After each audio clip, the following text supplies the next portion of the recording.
Nothing on today's show should be seen as an endorsement or investment advice.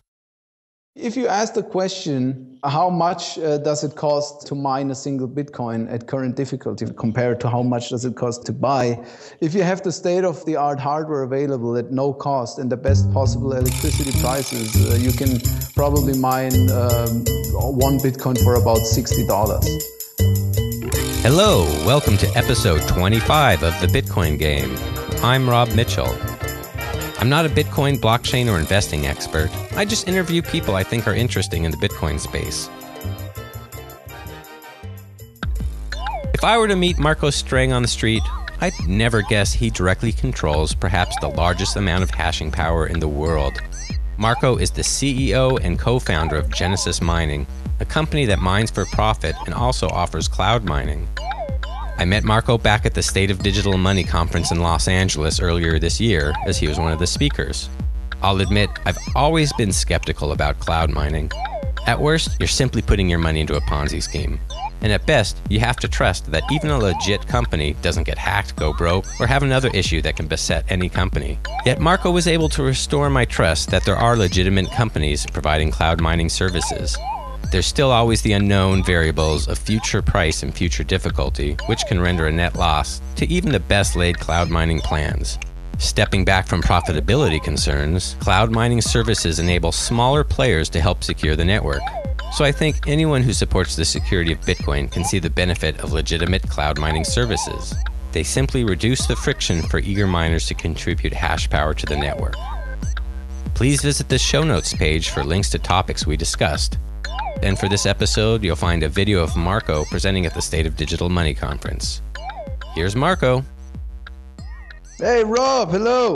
Hey, Marco. Everything good? Yeah, everything brilliant on my side. It sounds like you are super busy. What kind of things does one of the biggest cloud mining companies, what are the issues you're dealing with, say, today, right now? Yeah, hello, Rob, first of all, and thanks for having me in your show.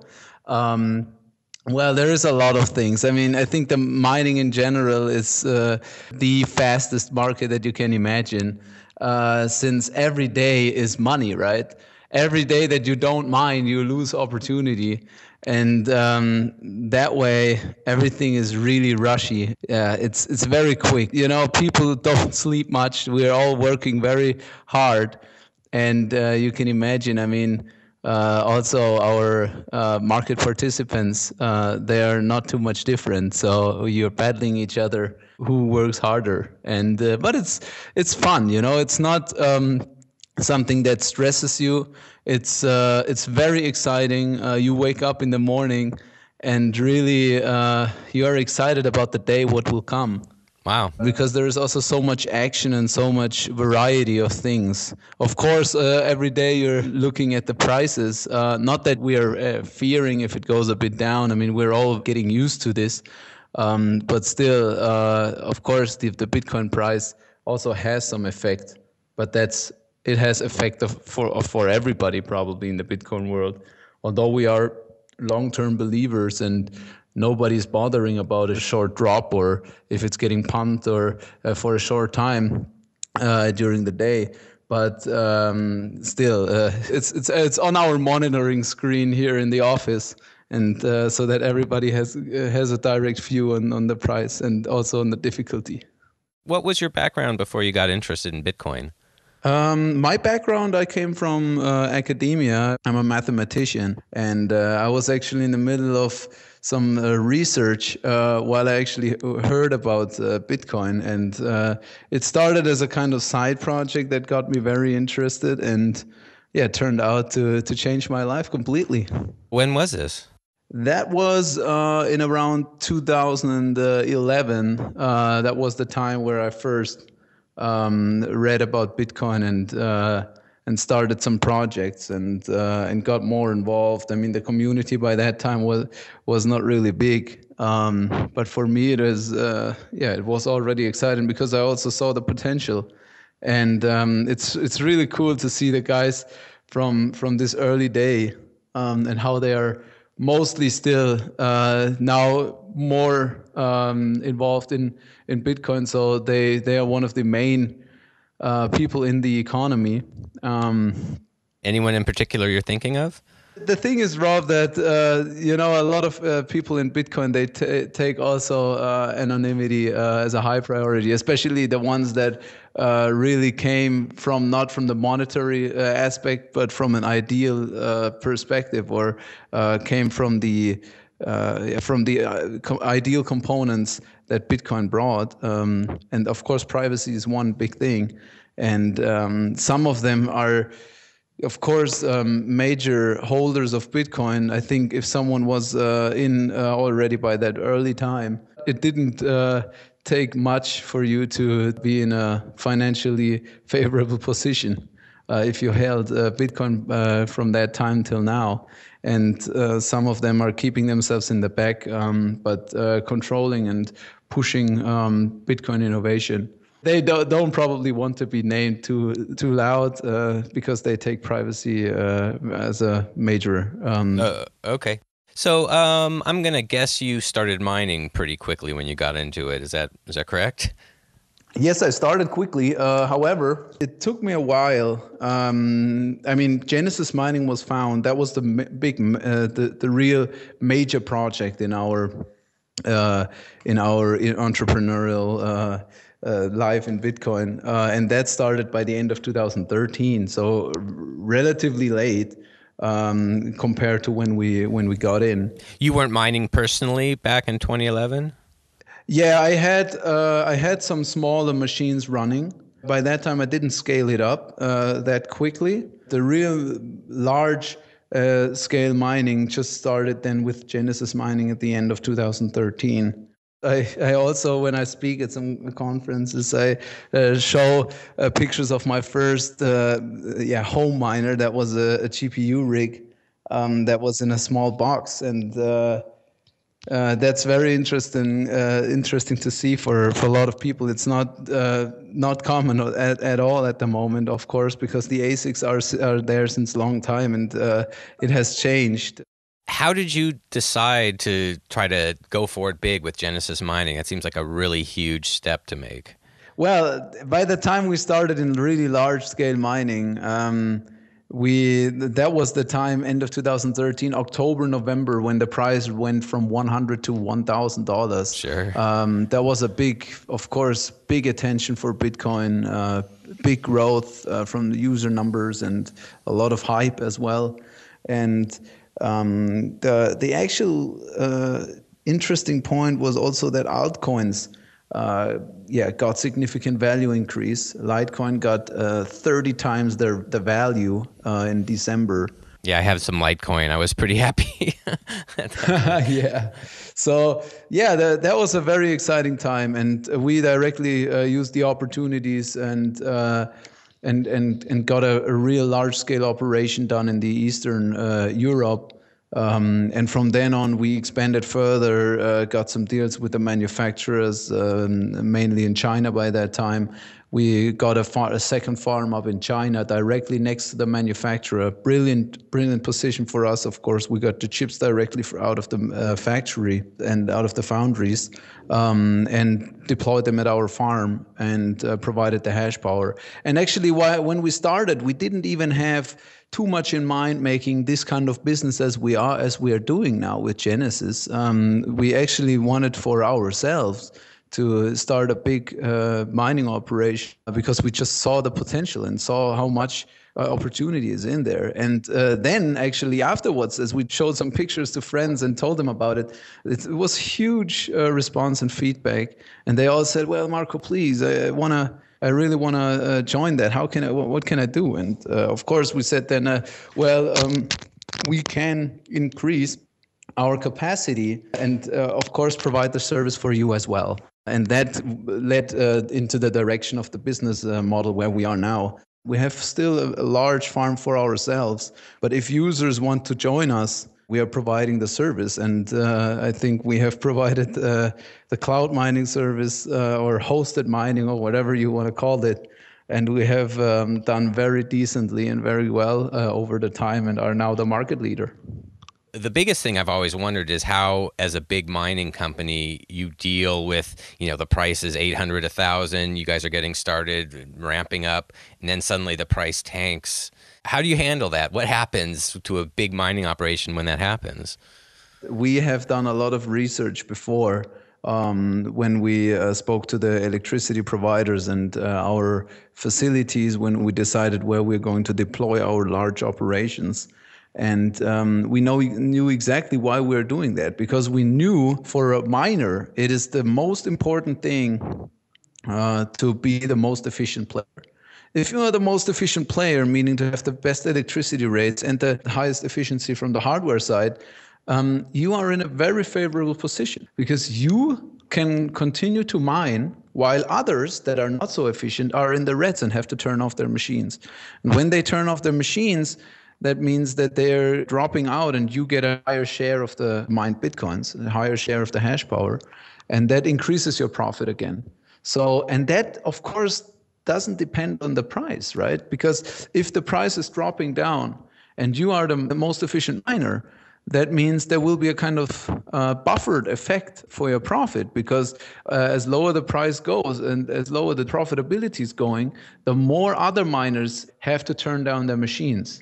And that means the lower the hash power will get, and therefore the higher your profit again.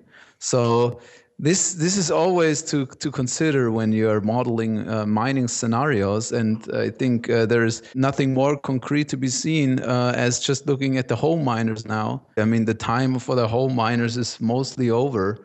There are still some people that want to support the network, which I think is very honorable, and some hobbyists, but nobody is plugging in a miner at home in the US, for example, in most of the US regions to make a profit, right? They just cannot compete with the large scale operations like we or other big players in the market have, just from the electricity prices. So you mentioned a few locations. I'd always just heard about your Iceland location. So how many locations do you have? Oh, we have more, of course. Iceland is certainly a big location. We have a big site there. But besides that, we are also in America. We're doing something in Canada. So how do you do it in America with the electricity prices? I cannot give too much detail. It's very sensitive, everything. But not all of America, of course, is having a higher price. So there are, there are some opportunities. If you have a significant size, you can have a good negotiation power and you can figure out some deals that work very well. Only in some areas. And also America is by far our smallest operation, so it's not so attractive. But, we also decide for this because of diversification. We distribute amongst other jurisdictions and yeah. Things come to my mind, but what are the areas you're thinking diversification is important for by being located several places? Well, I mean, this is all very unlikely, but for example, one country just decides Bitcoin mining is bad for whatever reason, and they try to shut down operations. If we're diversified and we have other mines as well and in other areas, we're not directly hit so much if we would have all our capacities in this particular region, right? So this is just one part. I mean, we are very, very selective when it comes to picking us a location for mining. We are checking the political stability. We're checking a lot of facts, security, and so on. But we want to do the best. So diversification, even for the really carefully selected places, also is important for us. I know, there are a lot of things you don't want to talk about just to, I guess, keep a competitive advantage. But can you tell me in any rough terms how big Genesis Mining is? Well, what I can say is that I think it's not a secret so far that, or actually maybe it is, for the people that are involved in mining, it's not, but more deeply involved in mining, it's not. But I would say about 75% of the hash power is really coming from individual large-scale mining facilities that are, mostly kept secret, actually all kept secret. And it's single large-scale and massive facilities. And the number of these mining facilities are, I think you can count them in two hands. And we have some. Clearly some of them can be assigned to us. Okay, so some of the 10 or less large mining facilities are yours. Yeah. If you're looking at the hash power distribution, you will not see a specific Genesis mining field. That's because we prefer to use our partnering pools. Some pools are stronger in some regions, and we always pick the ones that is best for the given mining site because of the of the location geographically. We want to be as transparent as possible, and I think we have proven a lot of transparency. Giving the exact amount, I think, is not appropriate because we lose some competitive advantage. Just so I have a sense of scale, though, can you tell me, is 100,000, 10,000, 1,000? I mean, what is the closest number rounding? Can you give me that much or no? You mean number of miners? Yeah.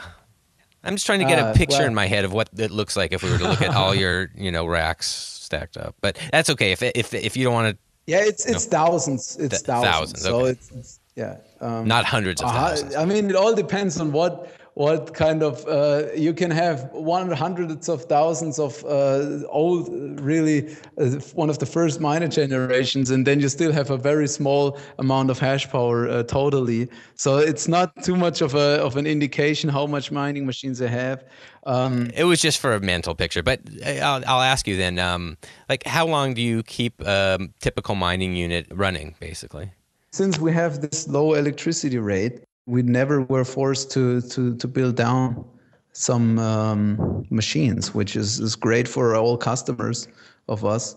And I mean now specifically for SHA, which is great for the customers and is also good for us. We don't like to get miners out. Of course, at some point, some really old machines might be exchanged, but so far, no need for that because we have so good electricity prices that we were not forced to do so. Wow, that's interesting. I just assumed that 2-year-old units. Well, I guess you haven't been around 2 years yet, but do you buy all kinds of different types of equipment, or are there specific manufacturers you tend to use? Yeah, the good thing is that we always want to get the best for our clients, and that means that we are getting the best deal for them. And who that lately will be is up to the market, right? And we are not binded or restricted in any way. We are always open for getting just the best deal. And if there is a new manufacturer coming with the whatever new product that is outperforming the rest, we're open for that, right? Which is good. It's perfect. So when I heard you speak in Los Angeles in April at the State of Digital Money, you seemed a little optimistic about New York's bit license, but I saw you ended up pulling out of New York. What in the bit license made you get out of New York? The reason for our move to go out of New York was mainly because the uncertainty of how to go forward, and also because and that is actually the most important point. That was the most important point because we wanted to set a sign that, as it is currently phrased, the bit license is not really favorable and gives a lot of power to bigger companies that might be able to get the legal setup or the license and just dominate because they have the license and not because they are better, right? Best is always the one that offers the best service should win or should grow, and not the one that might have the right context or might have the right money or the right influence in order to just be in the market and can separate himself out from the competitors just because he has the license for it. So you were making a statement more than trying to stay compliant. Is that correct? It's both. We want to stay compliant, but we also wanted to make a statement. That's correct. And I think that also other major Bitcoin companies had the same intention. And I think we have achieved that in a way where it was really popular. I read a lot in the mainstream articles in the news. CNBC, Business Insider, they all talked about it and wrote articles that there's really some resistance from the successful Bitcoin businesses against the bit license. And I think it's important that this is heard and that people see and really recognize that. Great. Well, I think it's commendable to make a statement. I'm going to skip a lot of questions because I know you're pressed for time and get to a big one. As one of the really big miners, I'm really curious how you feel about the block size debate and how you feel about Bitcoin XT. Yeah, the block size debate, I think, is a critical point that everybody involved in Bitcoin should have an opinion on. I think it's something that is really pressing more and more because we are running into this scenario where we are reaching really the limit. And I mean, if you follow it, there's a lot of discussion how it will go forward. And I hope and I'm optimistic that consensus will be found amongst the core developers and amongst the miners, and that we can all go in one direction at some point. So you're going to reserve a judgment on which way you're going and just hope things get straightened out without a need to fork? Well, no. I have my clear opinion. I agree with most of our users. I mean, we have made a big poll that had a significant size. I mean, we asked all of our more than 60,000 customers so far. Did you say 6 or 60,000? 60,000 and 60,000 miners, right? So it's a representative sample. And we asked them, and we also told them really the pros and cons in a neutral way, not wanting to influence them. And I think it was about 86% was for a blockchain increase, and the rest was for let it stay where it is or even drop it further. That is, I think, a clear one, and I think I'm more even concrete that I think increase is the solution. And of course, I mean, now the current debate is, of course, how will it be increased? Is it BIPs 101 or 102? Or there are several solutions, obviously, and I think the best would be that we are temporarily increasing it now, and then use the time before it comes to the next limit in order to really develop a sustainable solution that can go via side chains or Lightning Network or other promising protocols or other promising ways, and therefore find a really good solution where everybody is happy with. Is there a specific block size you'd like to see? Is there something specifically that you think makes sense for, say, the coming year? I think it's just important to increase it in a way that it gives enough time for developing sustainable solutions. Maybe it's a complete other solution, but sidechains and Lightning Network has some really cool features that make totally sense, and where you can, for example, increase the Bitcoin network by not running into the troubles that you would run into when you are increasing the block size further and further, because that has some disadvantages, like it's getting more and more expensive and for running a node and things like that. I don't know how much you are familiar with sidechains, but there are just solutions that, for example, do microtransactions just on a sidechain and just use Bitcoin, the blockchain, as a settlement. And that way you can solve it in a really elegant way. There will be maybe better ones. We never know. But fact is, there needs to be a solution now, because we're approaching the limit of for the 4 transactions per second. And by that time, we should increase it to give us just more time to develop a sustainable solution where we all agree on. And when we have the sustainable solution, we can then go forward. Okay, so it sounds like you really aren't in favor of Bitcoin XT, just we need to get the block size bigger. Is that correct? Or I mean, Bitcoin XT is one of a lot of others alternatives. But I think what Gavin did, he had the incentive to push it, to bring it really to the people's mind and tell them, hey guys, something needs to happen. And I think he did a really good job, because I had sometimes the feeling, because this discussion is quite long now, ongoing. It was never that popular as it is now, of course, because it's really pressing. But 2 years now, this topic is there, but always it was said, well, we can wait, or we don't need to address it now. And Gavin now gave the incentive, please, guys, we need to discuss. We're doing the Bitcoin XT now. I think it's good that he did this move and took the lead in that sense. Do I get you're saying you support the move as it kind of forces the hand of the core developers to really come to consensus? Yes, I really respect Gavin in this way that he clearly pushed the guys or pushed the people to really move and do something now. And I think even in a decentralized infrastructure, it's important that you have some people that give the impulse and do some actions and be a leader in a way. And I think he did a good job by that. Today's magic word is Iceland. ICELAND. Use the magic word and claim your share of this week's listener reward of LTB coin on letstalkbitcoin.com. You have 1 week from this episode's release to claim this magic word.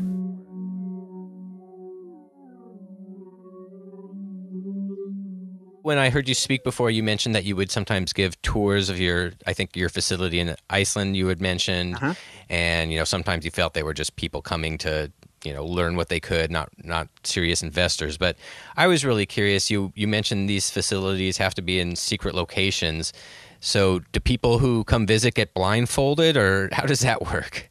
We're always careful. So we also know the guys who we are showing the facilities. And if we would think these are not the right people to show, then we don't do it. We only, there are a lot of people who want to see, but of course, we cannot do it for everyone. And we know the people that we show them, that it's okay that they can see it.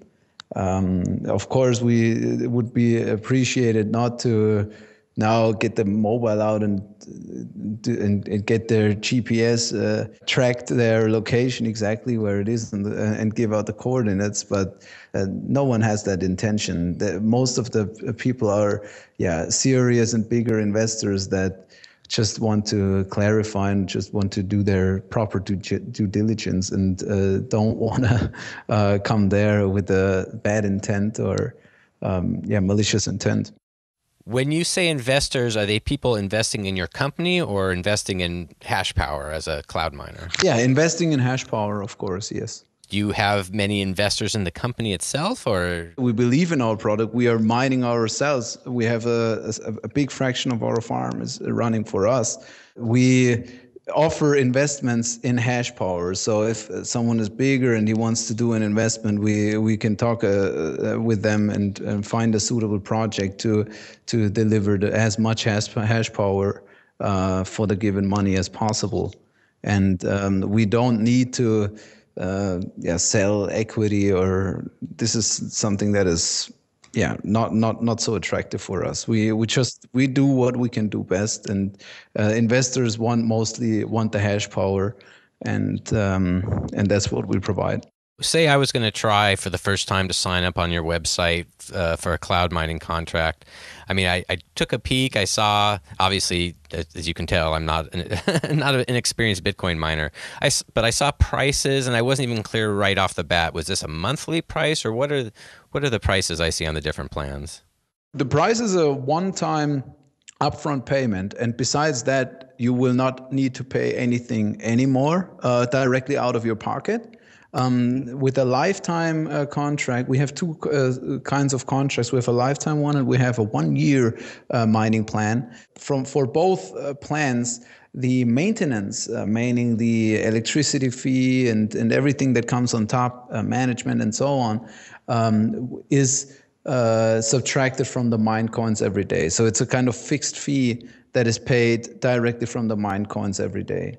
And but this is not something that you have to pay additionally, and you get charged or something. I mean, of course sometimes those questions appear, but of course it's not the case. So you pay one time and you mine all the time, and the maintenance fee per day will be subtracted from the returns from the mine coins, and you will get the difference then paid out. What type of things should a user look at to try to guess what their return on their investment is going to be? Well, it's very transparent and easy, actually. How much you can mine for 1 terahash is something that you can calculate yourself, or you can estimate yourself, or you can also use one of the several dozens other profitability calculators that are around in the internet. The most easy way, for example, to see how much 1 terahash is returning each day before electricity fees are subtracted. You can, for example, go to Bitcoin Wisdom /Bitcoin/difficulty, and you see, I think most important data directly at the top there.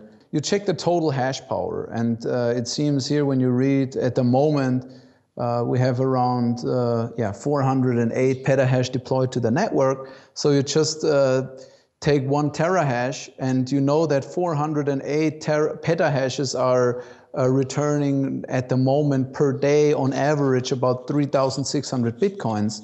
So you can just calculate how much 1 terahash is making out of that, because you can calculate the percentage of how much percent do you have from the network with 1 terahash, and then you can find out how much percentage of the total mined coins per day is your terahash making, and then you get the total mined coins for a terahash per day, and then you just subtract the maintenance fee, which is $1.50 for a terahash for mining with us. That's per day? That's per day, yes, exactly. And the difference is the number that you get paid out in Bitcoin. Just off the top of your head, if someone were to buy 1 Bitcoin or try to invest that amount of money in buying hashing power from you, what do you think at the end of the year the difference would be? If you ask the question, how much does it cost to mine a single Bitcoin at current difficulty compared to how much does it cost to buy? If you have the state-of-the-art hardware available at no cost and the best possible electricity prices, you can probably mine 1 Bitcoin for about $60. However, this does not take into account hardware and setup costs and work needed to keep the operation going. Factoring all of this in, and one is able to mine Bitcoin for about 20%, I think, less than its current price. So we're talking about production costs, at the moment in the order of $160 to $180. But it's just an estimation. It very much depends on the individual case. And the 3 most important factors of that is the efficiency of the hardware, price for electricity, and the efficiency of the setup. And of course, how much miners are additionally coming to the network, how is the difficulty behaving in the future? These are questions no one can answer. I used to think difficulty always went up, but no, it's not right. It's not always went up. Of course, the tendency is there to go up. If the price is increasing. But you can see, I mean, when you go also on Bitcoin Wisdom, Bitcoin difficulty, you can see the historical difficulty increases. And you see that during this year, the increases were rather low, 2%, 1%, and even went down. For example, in January 27th, it went down 6%. It went down on April 19 by 4%. And this is something that never happened before. If you look at if you compare it specifically to last year, where you had difficulty increased for 20%, or it was not unusual that the difficulty is adjusting by 20% plus. For a long time, it really exploded at that point. But this year was very favorable for all miners. And I can tell very honestly, everybody who started mining now by the beginning of this year is in a very favorable position. The mining returns were nearly constant over the year now. And the price was also stable in the range for $200 to $300. And they all have a lifetime or a 1-year plan, and have some long time to continue mining.